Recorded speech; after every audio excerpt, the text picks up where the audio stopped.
Good afternoon. I'm Gus Pena, Director of Intercultural Engagement at UNC Greensboro. Thanks for joining us for this live-streamed 30-minute conversation on diversity and student activism that is part of our MLK commemoration programming today. We have with us Ms. Kayla Tate, the SGA President at North Carolina A&T State University, Ms. Holly Shields, the SGA President at UNC Greensboro, and Mr. Peyton Head, our MLK speaker.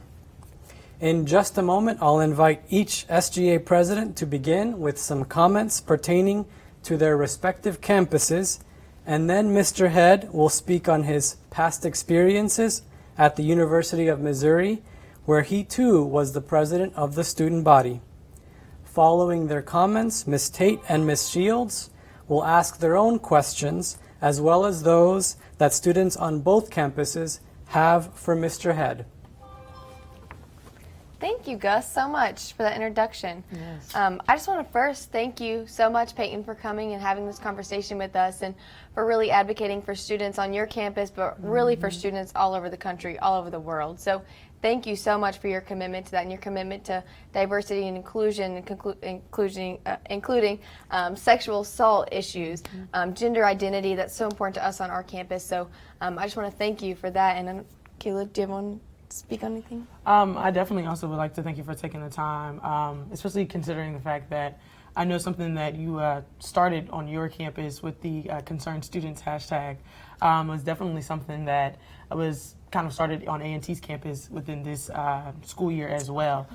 We had a couple students who were wanting to bring some concerns to the chancellor and his administration, and so I'm pretty sure they kind of, looked at something that you've done to kind of get that whole idea. So definitely thank you for taking the time.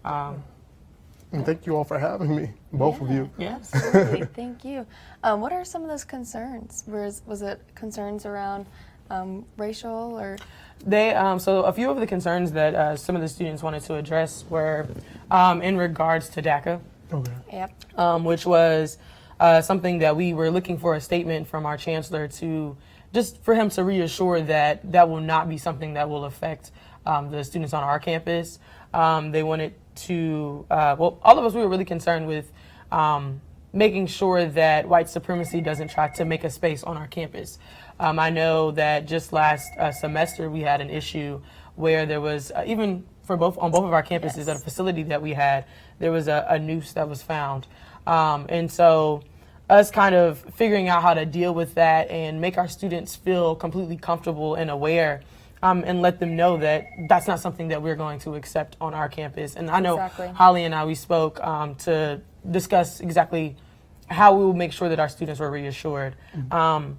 But I guess for a question that I can have, that I have for you is, sometimes, when you have those conversations and you're sitting in the meetings, I know that there are certain things that the university can't quite do. Yeah. Yep. There's certain lines that they just cannot cross, especially being a public institution. But as students, I guess, what are some advice or some suggestions that you would have that we can kind of do? That we can do, where we can cross those lines or we can speak out, etc.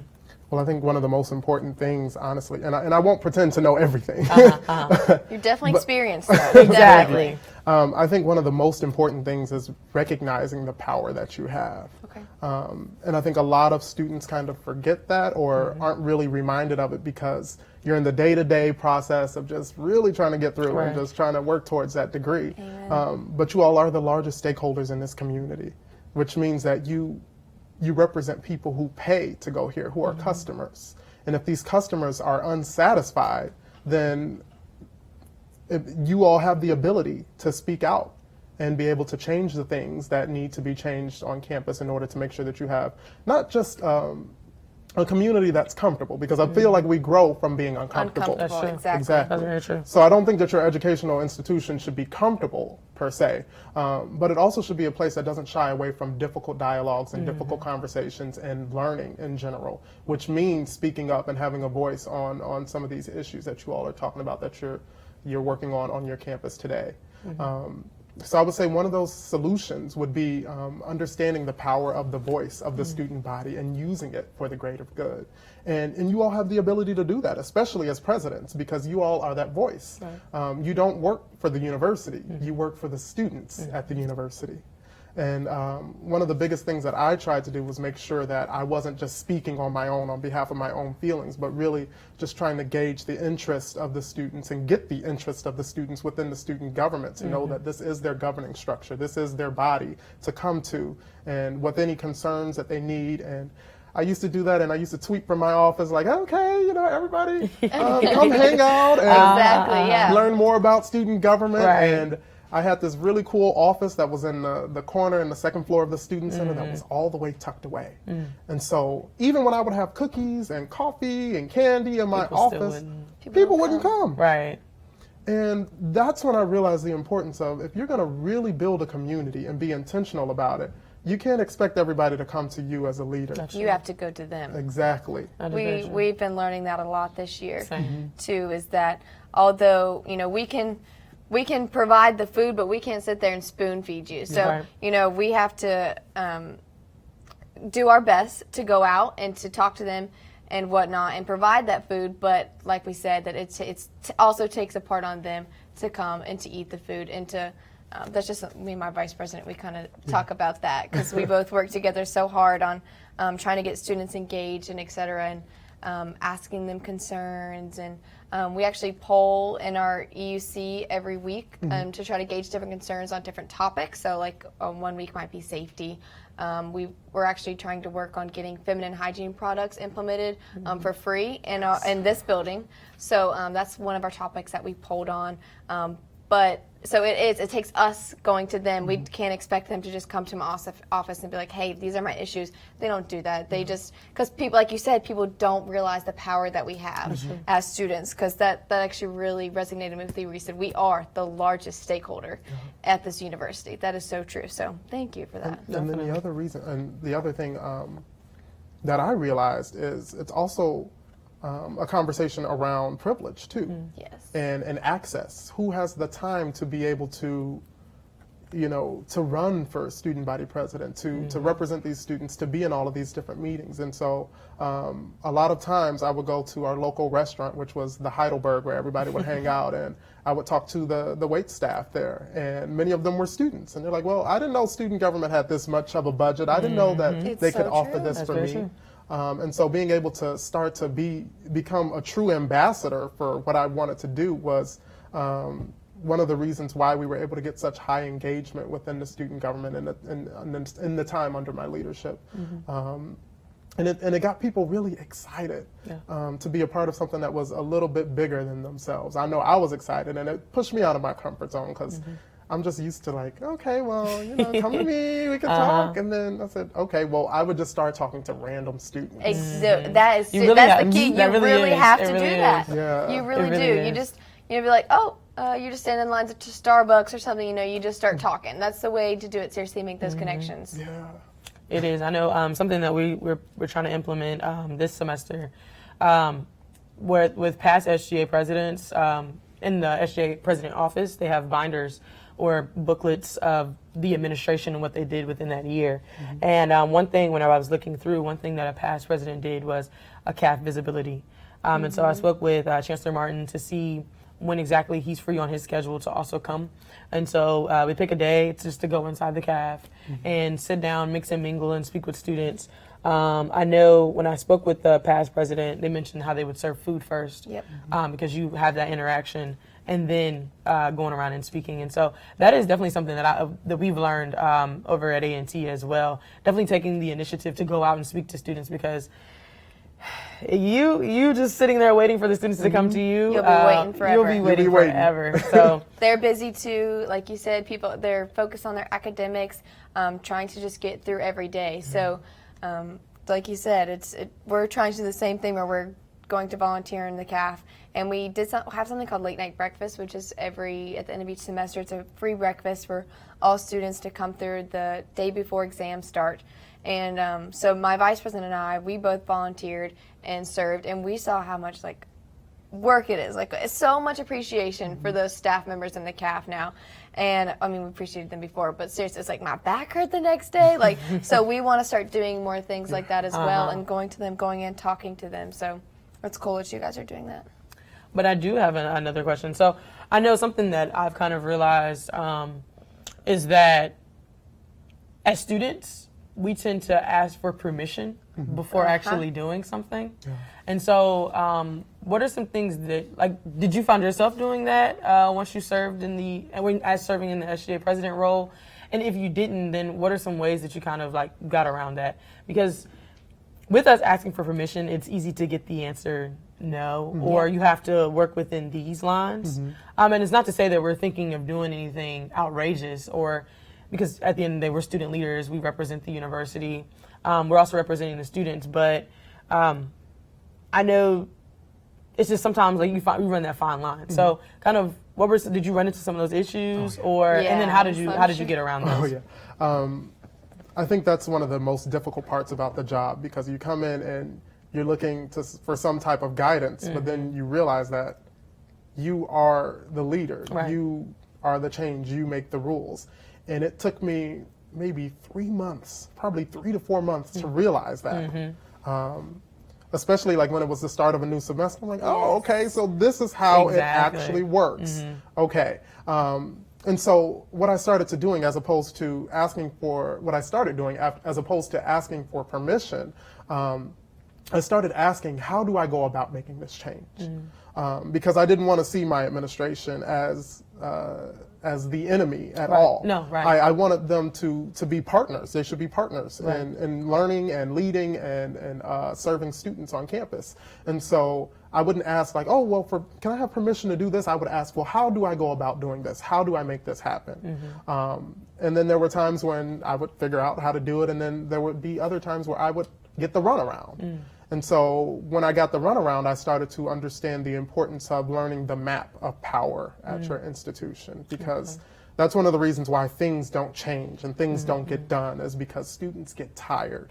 You have all of these exams to do, in addition to this legislation that you have to sign off on. You have to be at these Senate meetings, make sure that they're not passing anything crazy. Exactly. And so I got to a point where I didn't have the time anymore to continue to sit in these meetings where I would just be given the runaround after runaround after runaround. And one thing that really helped me at a certain point was social media. And I said, well, if my time is going to be wasted here, which it clearly was being wasted, which is I think that's one of the worst things you can do to people, because, money, you can make money, but time is something that you'll never be able to get back. So don't waste my time. That's very true. I said, I'm not going to meet, I'm going to tweet. And that became... I like that. I'm not going to meet, I'm going to tweet. I like that. Yeah, that's good. And that became a way of getting the things accomplished that I wanted to get accomplished on my platform, or even for the student concerns, elevating their voices, profiling and highlighting different students, and not particularly their specific faces and their names, but their situations that they were in, that other students were in. And this helped bring awareness to these different issues, but also in a public setting, challenge the university to act in that moment and say, look, we have to do something about this, and we have to do something about this now. This looks bad. And so that was really at that point when I had gotten to my wit's end about what am I going to do? And you only have so much time in office, and by the time you figure out how to really do it, then it's getting to that point. Exactly. And then it's like a transition, and things fall apart and it's the same thing over and over again. And I use history as a context too, which I think is so important for every single thing that we do in society. We have history for a reason, and so do our Student Government Association. So I started to look through old legislation and old newspaper articles as to what the SGA had passed in the past. And I came to the conclusion, I'm like, why are we still having this conversation now if this was a conversation 20 years ago? So I brought the binder. I brought all of this different information to our administration, and we had the conversation about what was being done in specific levels, and the other part of it was following up on all of that too. So I know you mentioned social media being something that you really used, but I've also noticed how social media, it can be a tool, but it can also be something that essentially make your university look bad. Yeah. Especially because, and I know that at A&T we've recently dealt with it in a couple of situations, but, and so to me it's like, so how did you kind of, again, still walk that fine line to make sure that you didn't put things out that made your university look bad, but you were still able to get your message across? Because you have potential students who are also, you know, on Twitter who are searching your hashtag or whatever the case may be, and you don't want them to get a perception that your university just seems to always have so many things going on, and that's not necessarily the case. It's just this one incident that seems to be taking place at this point in time, and you all are working through it, but I guess, like, how were you able to walk that fine line? I think it was truly the love that I had for the students and for the university as a whole, which helped me to be really discerning in the way in which I portrayed some of the different events happening at the university and the way I put it out there. It was really because I just loved the place so much. Yeah. I love the students. Yeah. I loved our faculty. Quote I noticed on here is how you're able to fight hatred with radical love. I think that is so important. So I really, really value that as well, and would like to try to implement that more in my own life, in personal life, and administration, etc. So that's very cool. Thank you. And I think that's something that's so important, because a lot of times, even now, like it's representative of what's happening in our nation right now. To me, the way that I put everything that was happening, and yes, I would air out the university's dirty laundry because nobody was doing anything, it felt like.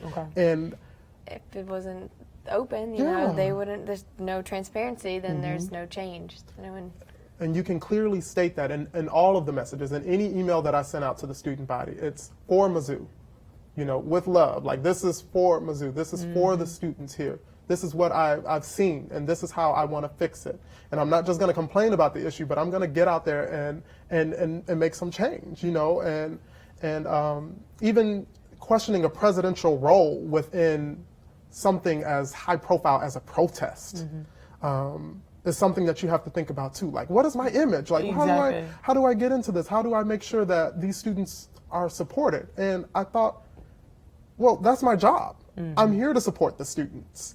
And if they need something, then that means I need something too, and I need to make it happen, or I need to be a part of making sure that my students and my constituents, like, they have what they need to be successful on campus. Because at the end of the day, if there is something that is getting in the way from them doing exactly what they pay to go to, you know, thousands of dollars. I'm still paying student loans to Mizzou right now, which means that we should talk about the experience, and we should be real and open and honest, but setting in a way it up for the future, making it better. Always, like, that's one thing I hear is like, oh, well, these things take so long to change. I'm like, well, at least we're changing them for those students who come next and after them. At least it is happening. It may take a while, like you said, that power map to get through the whole map.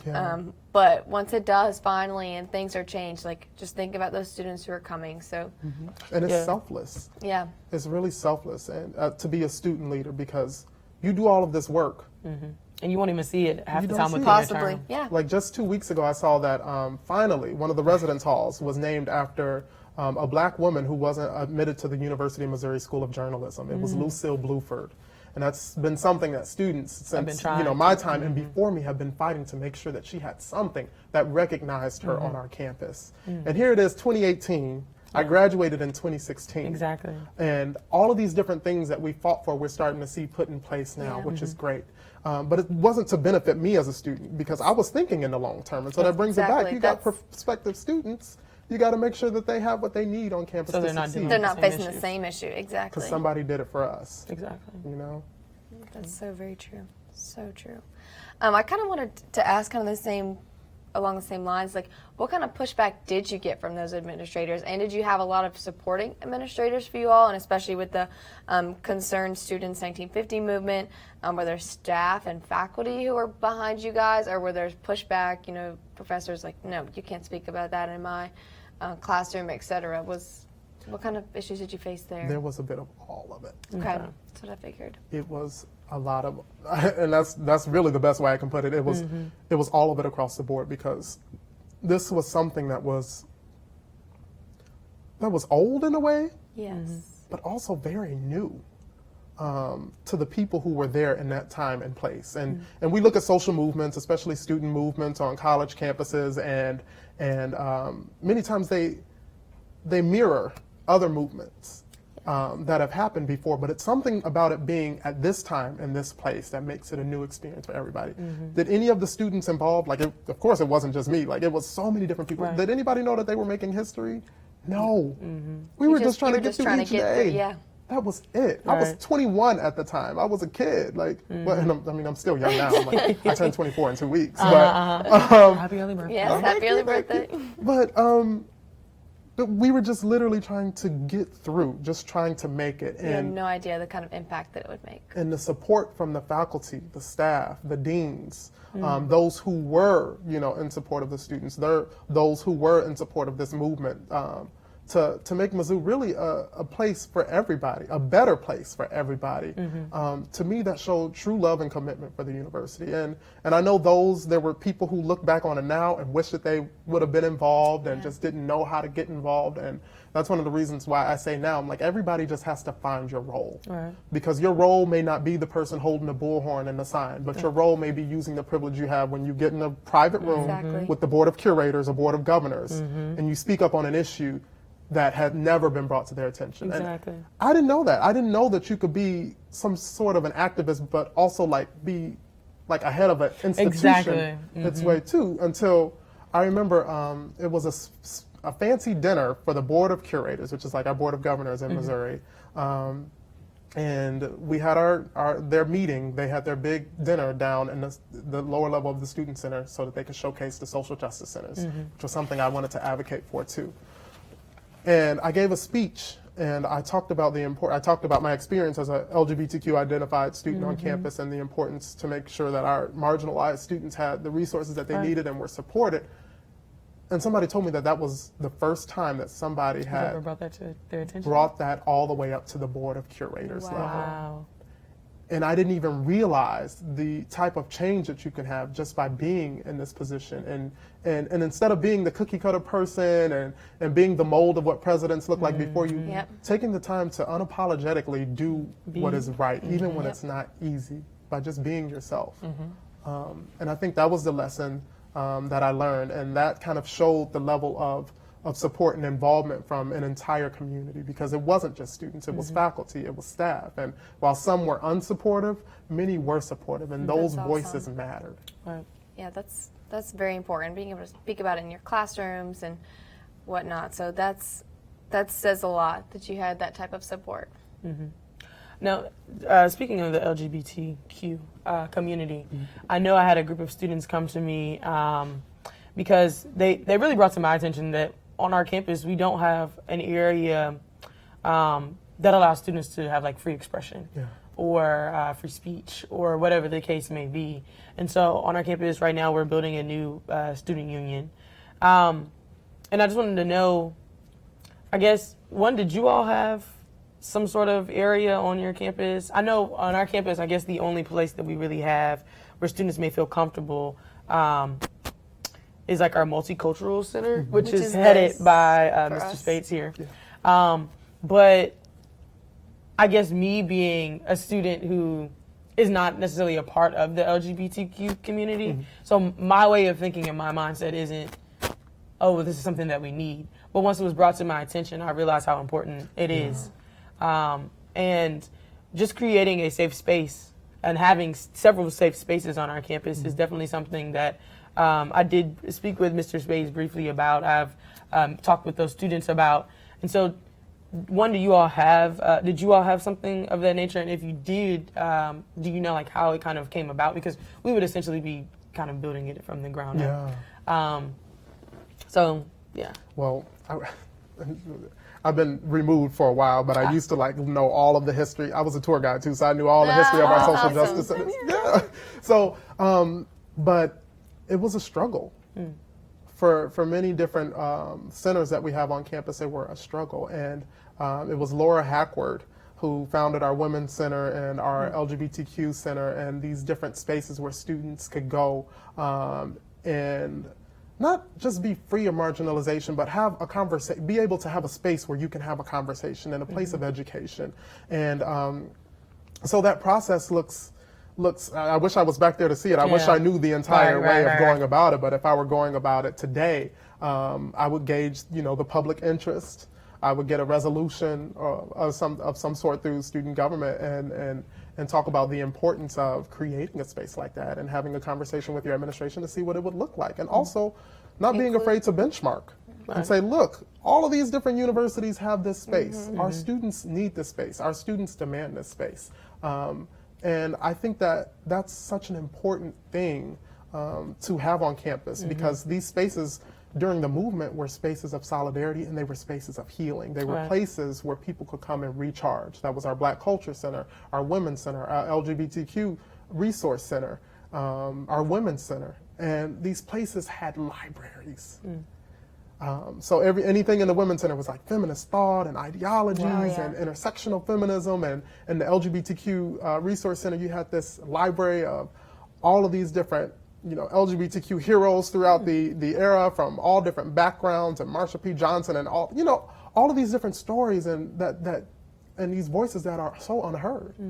And it's already hard enough, when you move to a college campus, especially you're coming from a big city or something like that, and you're living in mid-Missouri or wherever you're going, you want to have a space where you can go and learn more about the identities in which you hold. Because when you get to learn about yourself, that gives you power. And when I first came to campus, I wasn't out. I kind of fell out the closet my freshman year. And I really fell out the closet. It's a long story, though. But I remember going into the LGBTQ Center was one of the most frightening things that I could ever think of doing on campus. And once I got more involved and I went to some of the meetings that were held outside of the space and got invited into the space for the fall fling and the spring fling, and then we had queer people of color meetings there, it became a space that was one of my homes on campus. Which is really important. Exactly. It's very important. I want to say that overall, like I said, for me, just once it was brought to my attention, it was just like, what? Like, we really, like, wow. Like, so I do know that's something that we definitely want to push this semester, because it was a conversation that was had towards the end of last semester. But just to know, like, it can definitely help a student who may be debating, okay, well, is this my time to, like, where can I go? I think that is very, very important. So thank you for sharing that. Yeah, well, I would also say, yes, it's so important. And thankfully, we do have those type of spaces on our campus, and are really, really put importance on pronouns and just asking students, what are your what's your pronouns, etc. But I want to thank you both so much to coming over here to UNC Greensboro, and thank Gus Pena, who was on the camera earlier, for setting this up. And I just really hope that we'll all be able to stay in touch, and Peyton, that we can reach out to you for any other kind of issues and advice. But just thank you again so much. Thank you all. Thank you.